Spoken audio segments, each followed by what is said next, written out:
હમણાં જે શાહી સમૂહલગ્ન જામકંડોળા મુકામે જે આયોજિત હતું ને આ પ્રોગ્રામની અંદર એમણે વક્તવ્યમાં આ વાતને વણી છે. આ વાતને કઈ બાબતે એમણે કીધું છે, કયા ટપોરી છે, કયા વ્યક્તિ છે, કોણ છે, એમની કોઈ સ્પષ્ટતા નથી કરી. પણ આવા કોઈ પણ ટપોરીઓ હોય કે કોઈ પણ વ્યક્તિ હોય, જયેશભાઈ કે રાદડિયા પરિવારની સામે એ વિસ્તાર કે સમગ્ર ગુજરાતમાં કોઈ પણ પ્રકારની પ્રવૃત્તિ સાથે લેવામાં નથી આવતી અને સાથોસાથ આવા ટપોરીઓથી એમને કોઈ ફેર પણ નથી પડતો. કેમ કે આ વિસ્તારમાં એમના પિતાશ્રી આવા કેટલાય ટપોરીને બહુ ભેગા કરી દીધા છે.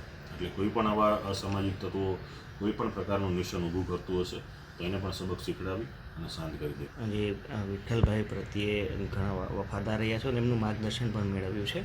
કઈ રીતનું ચરિત્ર હતું એમનું આખું અને કઈ રીતે જયેશભાઈને તેનો ફાયદો મળી રહ્યો છે? વિઠ્ઠલભાઈ છે એ ખૂબ સામાજિક રીતે અગ્રગણ્ય વ્યક્તિ છે. પાર્ટીમાં એમણે જ્યારે પણ જે પાર્ટીમાં હતા તે વફાદારી નિભાવી છે અને સમાજ માટે કરતાં પણ હું એમ કહું છું કે ખેડૂતના નેતા તરીકે, ખેડૂતના મસીહા તરીકે એણે ખૂબ સારા એવા કાર્ય કર્યા છે.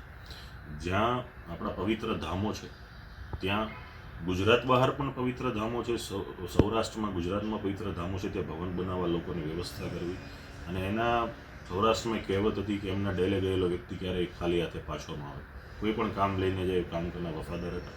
અને એમના વંશજો તરીકે જ્યારે લલિતભાઈ, લાલાભાઈ, જયેશભાઈ એમનું નેતૃત્વ કરી રહ્યા છે વિસ્તારમાં, અને ત્યાં કોઈ પણ પ્રકારની તકલીફો હશે તો અમે સદાયને માટે એમની સાથે રહીશું.